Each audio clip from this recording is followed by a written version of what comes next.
This is Vic for the PracticalPrepper.com. Want to wish you guys a new year and hope that you've got plenty of things planned for this year that you're definitely looking forward to. I know we've got a lot of things going here. It's been quite a while since I've been able to put a video together, but we've had a lot of things going on. I just wanted to get this up on the site. You guys, a couple of you had definitely written in and said, hey, what does it look like out there? Is it winter? Well, yeah, it's definitely winter. And we've just started to have probably our second day here in where we got sunlight. It's been cloudy, and we've had snow, just tons and tons of snow. And it's just now, you can see the top of the swales. You can see a little bit where, just see a little bit of the exposure. That was a foot deep about a week ago. So this is the first chance we've really had to get any video out here and show you guys anything. But lots and lots of snow. We probably had more in, I think we set records in January for the most snow on record ever. So I think they've officially taken us out of the drought, which is nice. But right now, not much going on down here. Most of the snow work I've been doing with the tractor is just moving the snow into the places I want it to melt, so we don't have as much standing water in certain areas on the property. So been working doing that, and a lot of other little projects, not so much affiliated with permaculture or gardening, more along the lines of communication, since I work with Aries. We had a recent event here where we had a lot of the snow, and then we suddenly had an atmospheric river come through and just absolutely dump rain, and there was massive flooding. Truckee River overflowed its banks, which we expected it to do. And I just mentioned that because Aries was called out, so we were put into operation, keeping communications up in areas where it actually got cut. There's a couple areas, particularly their emergency management centers, lost comms. So we went out and set up portable comms for them and got them working. So been doing a lot of things on that front. Other than that, the wintertime, so there's kind of lots of things to do other than just the farming. So a lot of the stuff I've been doing is repairing handles on shovels and refinishing them, and kind of taking care of a lot of the tools, getting them fixed. Since you have some downtime during the winter, that's good stuff for indoor projects. Other than that, not much doing on the outside. As you can see, they're kind of just sitting here under 1.5 to 2 foot of snow. It was interesting during the rain event, the upper swale, or what we call the toe swale, which is directly behind me, was completely full, both sides. It met in the center, and then that's the level plain, and right there then it overflowed the dam. So we have kind of a level sill and a dam portion. It overflowed the dam, and it was running down the hill and starting to fill up the 2 lower swales, which are actually a little larger. And that was kind of interesting to see. And then it got really cold, and we could go ice skating on it. So it's kind of interesting. Other than that, that's winter here. What I will do is I'll take you a little walking tour, and I'll kind of show you kind of the Gardanimal area, what we call it, garden and some of the animals. Chickens went through a hell of a molt. They looked almost barren. They were just naked birds. It was pretty interesting to watch.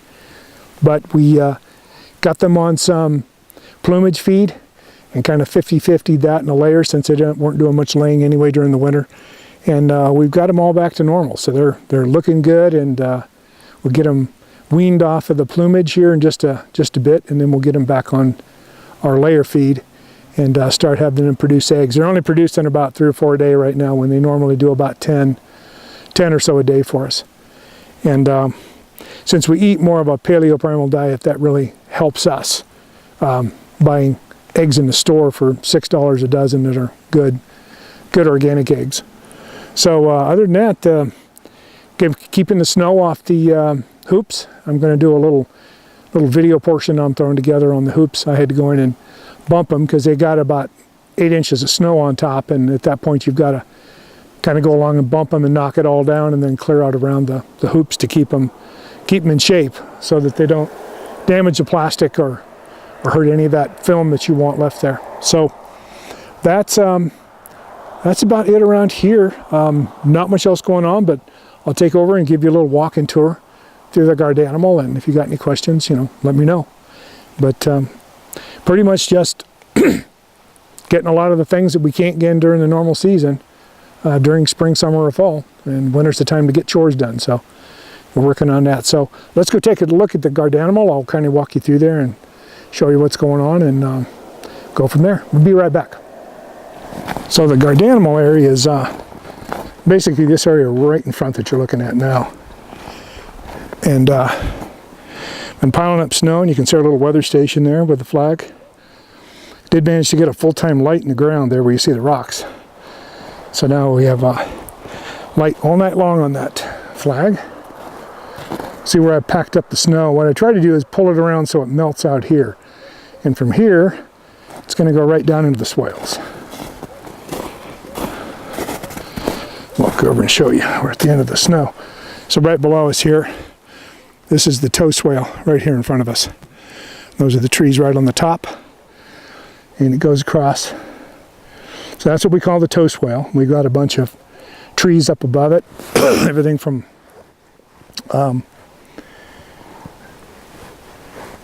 just shade, which will grow and have been doing really well. A lot of our trees along that line. Irrigation, of course, is right there. It's our irrigation section. And then below is what I call the main swale. And it's really in 3 sections. There's this large section here, and then right in the center there, right here, level sill with the dam. It's another section, and then this is a road crossing right here next to this tree. That's where we can get across. And we put culvert in there, and then built the road over the top.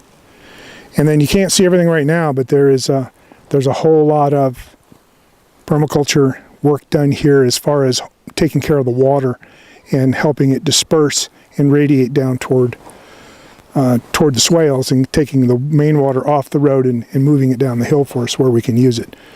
So we did a lot of that stuff, originally, and it's worked out pretty well. I've still got a couple things to do down below on this far side over here. We did a rolling dip through there so that water, if we got a lot of water, would actually roll down and go right into the end of the main swale. But got a little more work to do with that.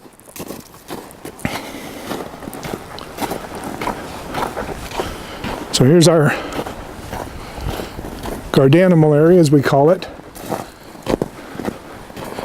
I did a whole video on doing the fence work out here.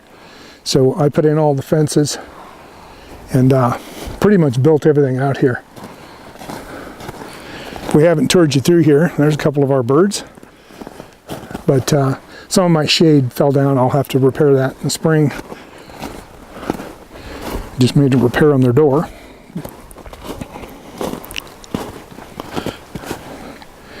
And pretty much the coop. And the run.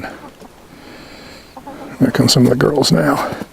They're looking a lot better. They were naked as jaybirds. Couldn't believe it.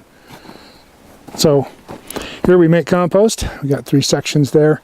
This building right behind you here was going to be a meat bird area, and we've since not using that at the moment. So here is a straw bale planter, and another one here.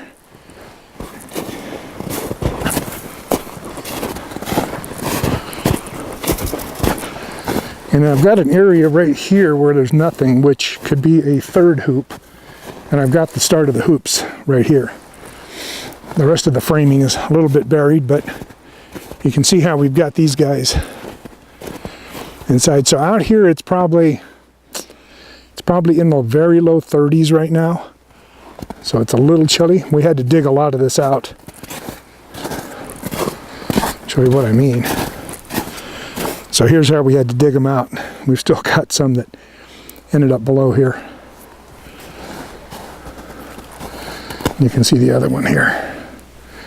We pretty much had to dig them all out. They were definitely kind of a mess. And I got plastic on the doors to fix some things, which I'll get started here pretty soon. And here's one of them. And it's actually pretty nice in here right now. I usually put the mouse traps in here during the winter. Mouse tend to congregate and we can control them that way. Mouse, in a rural area, mouse control is always something you got to think about. We checked this other one today. It was kind of funny because it felt so good in here. And let me see this thermometer. Yeah, so it's, of course, high humidity, but it's showing it says it's almost 40, but I don't trust this thermometer anymore. But here's the interesting thing. You can get a quick look at that. That's a little over 60 degree soil temperature in here. So nothing in here is frozen. We get about another 10 degrees, we could definitely start planting. But we're not quite there this year, so I'll show you something real quick. So the ends where you see the plywood, those are sliders. So they'll slide open, and that's 2 vents on that end that are lower. And then the doors I have Dutched, which I like. So I can, during the summer when it's hot, I can open the top Dutch and open the back 2 vents, and I get a nice airflow through there. So anyway, that's kind of the quick tour of the Gardanimal and the hoops, just to kind of give you an overview of what the rest of the place looks like. And that's about it. So all the girls are out. They like to be on camera. So with that, I'll just say we'll see you soon.